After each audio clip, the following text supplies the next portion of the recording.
ये बात उन दिनों की है जब बुद्धा मर्बन में अपना समय व्यतीत कर रहे थे। इस समय तक बुद्ध की प्रसिद्धि दूर दूर तक फैल चुकी थी। बहुत दूर दूर से लोग अपनी चिंताओं और परेशानियों का समाधान खोजने उनके पास आते थे। ऐसे ही एक दिन जब बुद्धा मर्बन में अपने शिष्यों को प्रवचन दे रहे थे, तो एक अधेड़ उम्र का व्यक्ति अपने 20-21 वर्ष के पुत्र को अपने साथ लिए बुद्ध की तरफ चला आ रहा था। जब वे प्रवचन स्थल के पास पहुंच गए, तो एक नजर बुद्ध ने उन पर डाली और इशारे से बैठने के लिए कहा। जब प्रवचन समाप्त हो गया और सभी लोग वहां से चले गए, तो बुद्ध ने उस व्यक्ति को अपने पास बुलाया और बैठने के लिए कहा। वहां चारों तरफ हरियाली छाई हुई थी, मौसम बहुत सुहाना था और तरह तरह के पक्षियों की आवाजें गूंज रही थी। ऐसा नजारा देखकर उस व्यक्ति को अंदर से असीम शांति महसूस हो रही थी। इसके बाद बुद्ध ने उस व्यक्ति से आने का कारण पूछा, तो इस पर व्यक्ति ने कहा, हे तथागत, मैं 2 दिन की लंबी यात्रा करके अपने पुत्र को आपसे मिलवाने लाया हूँ। यह मेरा इकलौता पुत्र है और यह हर समय थका थका रहता है। ऐसा लगता है जैसे इसके अंदर कोई जान ही नहीं है, कोई प्राण ही नहीं है। इसका स्वभाव भी काफी चिड़चिड़ा हो गया है। अगर हम इससे कुछ भी कहते हैं तो ये हमारी छोटी छोटी बातों पर गुस्सा हो जाता है। इसके देखने की क्षमता भी उम्र से पहले ही कमजोर हो गई है और इसके बाल भी सफेद करने लगे हैं। इतनी कम उम्र में इतनी बड़ी उम्र का लगना, मुझे तो कुछ समझ नहीं आ रहा। इसके साथ हो क्या रहा है? तथागत, मैं अपने पुत्र के स्वास्थ्य को लेकर बहुत चिंतित हूँ। जब मैं अपने पुत्र को वैद्य जी के पास लेकर गया, तो उन्होंने कुछ औषधि दी और कहा अपने पुत्र को तनाव कम लेने के लिए कहो। वह अपने दिमाग में बहुत अधिक तनाव लेता है, इसलिए उसकी ऐसी हालत हो गई है। लेकिन मुझे उनके बहुत समझाने के बाद भी तनाव का मतलब समझ नहीं आया। मुझे नहीं पता कि तनाव होता क्या है, ये किन कारणों से आता है और उसे कैसे अपने पुत्र के दिमाग से निकालूं। लेकिन मुझे सबसे पहले तो ये समझना है कि तनाव होता क्या है। इसीलिए तथागत, मैं आपके पास आया हूँ। कृपया आप मेरी समस्या का समाधान कीजिए। ये सुन बुद्ध उसके पुत्र को बड़े ध्यान से देखते हैं, उसके चेहरे को देखते हैं, उसकी आंखों को देखते हैं और फिर उसके हाथों की नब्ज को भी देखते हैं। ये सारी विधि करने के पश्चात बुद्ध उस व्यक्ति से कहते हैं, तनाव लेना तो कोई नहीं चाहता, लेकिन फिर भी ये तनाव लोगों के दिमाग को दीमक की तरह पकड़ लेता है और व्यक्ति जान भी नहीं पाता कि वह तनाव में जी रहा है। लेकिन अगर व्यक्ति तनाव के कारणों को अच्छे से समझ लेता है और तनाव के बारे में कोई ऐसा पैमाना बना लेता है जिससे वह जान सके कि वह कितने तनाव में है, तो वह इस समस्या का समाधान भी खोज सकता है। सबसे पहले तो तुम ये समझो कि तनाव होता क्या है। जब भी कोई व्यक्ति कोई काम कर रहा होता है, लेकिन उसका मन कहीं दूर भटक रहा होता है, कल्पनाओं में होता है, तो उसके शरीर और मन के बीच एक दूरी पैदा हो जाती है। ये दूरी जितनी अधिक होगी, व्यक्ति उतनी ही ज्यादा बेहोशी की अवस्था में होता है और शरीर व मन के बीच की इसी दूरी, इसी खिंचाव को तनाव कहा जाता है। आखिर कोई पसंदीदा खेल खेलने के बाद व्यक्ति चुस्ती और प्रसन्नता से क्यों भर जाता है, जबकि उसने तो अपने शरीर को थकाया है। लेकिन समझने वाली बात यह है कि खेलते समय मन और शरीर एक साथ पूरी तरह से उस खेल में केंद्रित होते हैं, जिससे शरीर और मन के बीच दूरी पैदा नहीं होती और कोई तनाव पैदा नहीं होता। और अगर दिमाग में कोई तनाव था भी, तो वह भी दूर हो जाता है। लेकिन इसके विपरीत जब हम कोई ऐसा काम करते हैं जो हमें पसंद नहीं है, तो हमारा शरीर तो उस काम को कर रहा होता है, लेकिन हमारा मन कहीं दूर कल्पनाओं में भटक रहा होता है, जिससे शरीर और मन के बीच एक दूरी पैदा हो जाती है और तनाव जन्म ले लेता है। इसीलिए व्यक्ति को एक समय पर सिर्फ एक ही काम करना चाहिए और अपने तन और मन की सारी शक्ति उसी एक काम पर लगा देनी चाहिए, जिससे व्यक्ति के अंदर तनाव पैदा ही न हो। इसके बाद बुद्ध ने कहा, तनाव पैदा होने के मुख्य 8 कारण होते हैं और जिसने इन कारणों को समझ लिया, वह जीवन भर तनाव मुक्त रह सकता है।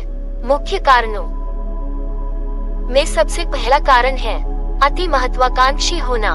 महत्वाकांक्षी होना अच्छी बात है, लेकिन क्या कभी आपने इस बात पर ध्यान दिया है कि इंसान के लक्ष्य कभी पूरे ही नहीं होते। उसका एक लक्ष्य पूरा हुआ नहीं कि वह दूसरे की तरफ भागने लगता है, दूसरा पूरा हुआ तो तीसरे की तरफ, और इस तरीके से वह अपने लक्ष्यों को पाने के लिए जिंदगी भर गोल गोल घूमता रहता है।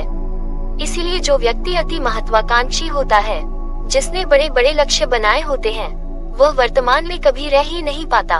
उसका मन सदैव भविष्य की योजनाएं बनाने में ही व्यस्त रहता है। उसका शरीर तो वर्तमान में रहता है, लेकिन उसका मन भविष्य में ही लगा रहता है, जिससे मन और शरीर के बीच दूरी पैदा हो जाती है और वह तनाव भरी जिंदगी जीने लगता है। बुद्ध के मुंह से यह बात सुन उस लड़के ने कहा कि बुद्ध, तो फिर इसका मतलब है कि हमें लक्ष्य नहीं बनाने चाहिए, क्योंकि लक्ष्य बनाना भी तो महत्वाकांक्षा ही है। इस पर बुद्ध ने कहा, जीवन में लक्ष्य बनाना कोई गलत बात नहीं है, लेकिन समस्या तब उत्पन्न होती है जब वो अपना पूरा ध्यान उस लक्ष्य से मिलने वाले परिणाम पर ही लगा देते हैं और उसके परिणाम की चिंता करते रहते हैं।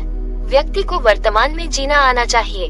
आप लक्ष्य बनाए और उस लक्ष्य की प्राप्ति के लिए कड़ी मेहनत करिए, लेकिन साथ ही साथ आपको इस बात का भी ज्ञान होना चाहिए कि आप अभी वर्तमान में जी रहे हैं और वर्तमान ही सत्य है। बुद्ध ने आगे कहा, तनाव का दूसरा सबसे बड़ा कारण है ईर्ष्या। जब व्यक्ति ईर्ष्या और जलन से भर जाता है तो उसका मन अंदर से सड़ने लगता है। ईर्ष्या एक आंतरिक घाव है। व्यक्ति के शरीर का घाव तो भर सकता है, लेकिन आंतरिक घाव यानी मन का घाव कभी नहीं भर सकता। इसीलिए व्यक्ति को दूसरे की खुशी और तरक्की से कभी ईर्ष्या नहीं करनी चाहिए, क्योंकि यह तनाव का कारण है। इसके बाद बुद्ध ने तनाव का अगला कारण बताते हुए कहा कि नापसंद काम करने से भी मन में तनाव पैदा होता है। जो काम करना हमें पसंद ही नहीं है, जिस काम में हमारी रुचि ही नहीं है, उस काम में हमारा मन लग ही नहीं पाएगा। हमारा शरीर तो वहीं बैठा रहेगा, लेकिन हमारा मन कल्पनाओं की उड़ान भरेगा, जिससे शरीर और मन के बीच दूरी पैदा हो जाती है और व्यक्ति तनावग्रस्त हो जाता है। इसीलिए इंसान को हमेशा अपनी रुचि के अनुसार ही कार्य करना चाहिए। अगर व्यक्ति ने ये पता कर लिया कि उसे कौन सा काम करना पसंद है और वह उसी काम को अपने जीवन का लक्ष्य बना लेता है, तो फिर वह काम उसके लिए काम नहीं बल्कि खेल बन जाता है। फिर बुद्ध ने कहा, तनाव का चौथा कारण होता है किसी दूसरे से अपेक्षाएं रखना। बुद्ध ने उस व्यक्ति की ओर इशारा करते हुए कहा, एक पिता होने के नाते तुम्हारी अपने पुत्र से बहुत सी अपेक्षाएं होंगे कि तुम्हारा पुत्र एक बहुत ही कामयाब इंसान बने, तुम्हारा नाम रोशन करे, जैसा तुम चाहते हो उस तरह का जीवन जिए, तुम्हारी हर बात माने। लेकिन क्या आज तक कभी किसी की सारी अपेक्षाएं पूरी हुई है? जब भी कोई व्यक्ति किसी दूसरे से कोई अपेक्षा रखने लगता है, तो वह अनजाने में अपने लिए तनाव पैदा करने लगता है। जरा सोचो कि अगर तुम्हारा बेटा तुम्हारे अनुसार काम नहीं कर रहा और वो नहीं बन पा रहा जो तुम उसे बनाना चाहते हो, तो निश्चित रूप से तुम्हारे दिमाग को तनाव पकड़ लेगा। तुम तनाव से भरा जीवन जीना शुरू कर दोगे और इस तनाव के बास में आकर तुम ऐसा व्यवहार करोगे, ऐसी बातें करोगे कि तुम्हारा अपने पुत्र के साथ संबंध और भी खराब होता चला जाएगा। इसीलिए व्यक्ति को जितना हो सके उतनी कम अपेक्षाएं दूसरों से रखनी चाहिए, और अगर पूरी तरह से तनाव मुक्त रहना है तो दूसरों से अपेक्षा रखना ही बंद कर दो। इसके बाद बुद्ध ने कहा कि शारीरिक कष्ट भी इंसान के तनाव का एक कारण होता है। जब व्यक्ति किसी शारीरिक पीड़ा से गुजर रहा होता है तो उसका पूरा ध्यान बस अपने शारीरिक दर्द पर होता है और वो पूरे दिन बस उसी के बारे में सोचता रहता है, जिससे उसका मन दुख के विचारों से भर जाता है और ऐसी स्थिति में व्यक्ति तनाव ग्रस्त रहने लगता है। ये सुन उस व्यक्ति ने कहा कि हे बुद्ध, शारीरिक दुख तो किसी भी व्यक्ति को हो सकता है, तो फिर क्या व्यक्ति जीवन भर तनाव में ही जिएगा? इसका जवाब देते हुए बुद्ध ने कहा कि इंसान को ये बात समझनी चाहिए कि हमारा जीवन दुखों का आधार है। जैसे जैसे हमारा जीवन आगे बढ़ता है, इसमें दुख आते हैं, बीमारियां आती है और फिर अंत में मृत्यु भी आती है। तो बीमारियां इंसान के जीवन का अभिन्न अंग है, कोई इनसे बच नहीं सकता। बस किसी के जीवन में ये समय से पहले आ जाती है तो किसी के बाद में पर आती सबको है। जब इंसान का मन इस बात को अच्छे से समझ लेगा तो फिर वह अपनी बीमारी के बारे में सोच कर ज्यादा तनाव नहीं लेगा, क्योंकि यह हमारे जीवन का अभिन्न हिस्सा है और इसके लिए व्यक्ति को शारीरिक रूप से भी अभ्यास करते रहना चाहिए। अपने जीवन में व्यायाम और स्वस्थ जीवन शैली को भी जगह देनी चाहिए ताकि उसका शरीर लंबे समय तक निरोगी रहकर सही से काम कर सके। तनाव का अगला कारण होता है अपनी योजनाओं को समझने के लिए समय न देना। कुछ लोगों के दिमाग में कोई विचार आया नहीं है कि वह बिना सोचे समझे उस पर काम करना शुरू कर देते हैं, और जब उस काम में उन्हें असफलता मिलती है तो वह तनाव से भर जाते हैं, क्योंकि उन्होंने उस काम को शुरू करने से पहले उसके बारे में पूरी जानकारी इकट्ठा नहीं की थी। इंसान को कोई भी काम शुरू करने से पहले उसके अच्छे और बुरे परिणामों के बारे में ठीक से सोच विचार कर लेना चाहिए। इंसान को इस बारे में भी सोच लेना चाहिए कि अगर यह योजना सफल नहीं हुई तो फिर इसके बाद मैं क्या करूँगा। इसलिए व्यक्ति को अपनी योजनाओं को ठीक से समझने के लिए पूरा समय देना चाहिए, ताकि बाद में उस योजना की वजह से तनाव पैदा ना हो। तनाव का 7वां सबसे बड़ा कारण होता है टाल मटोल करना, आज के काम को कल पर टालना। आप लोगों ने ये कहावत तो सुनी होगी कि आलस्य इंसान के शरीर का सबसे बड़ा शत्रु है।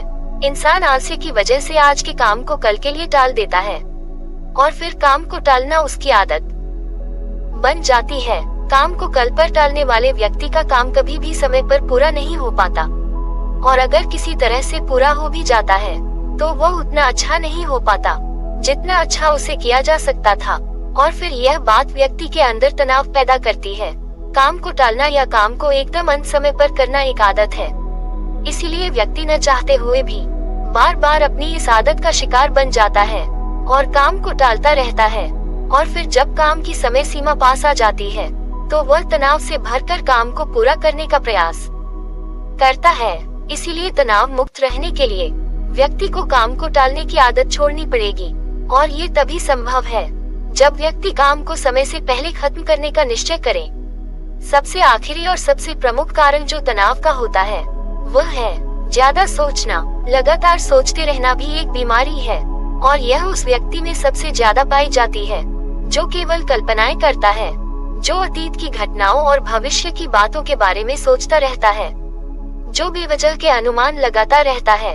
इसीलिए व्यक्ति को ज्यादा सोचने की आदत पर लगाम लगाना चाहिए। इसके लिए जितना हो सके खुद को काम में व्यस्त रखना चाहिए, और हर दिन ध्यान का अभ्यास करने को अपने जीवन का हिस्सा बना लेना चाहिए।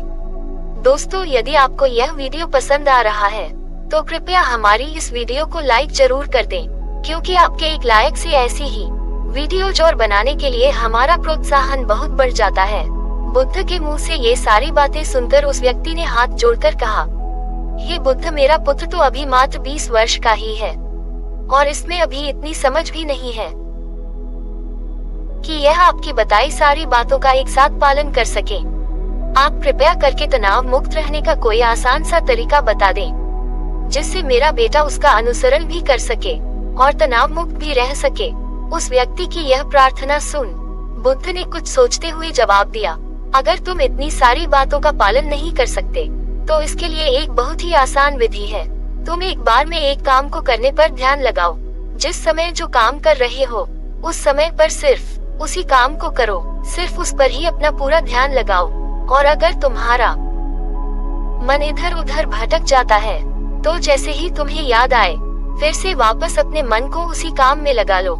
ये सबसे आसान और अच्छा तरीका है तनाव मुक्त रहने का। जब तुम भोजन करो तो उस समय सिर्फ भोजन ही करो, उसके पूरे स्वाद का आनंद लो, उसे अनुभव करो। जब चलो तो अपना पूरा ध्यान सिर्फ चलने पर लगा दो।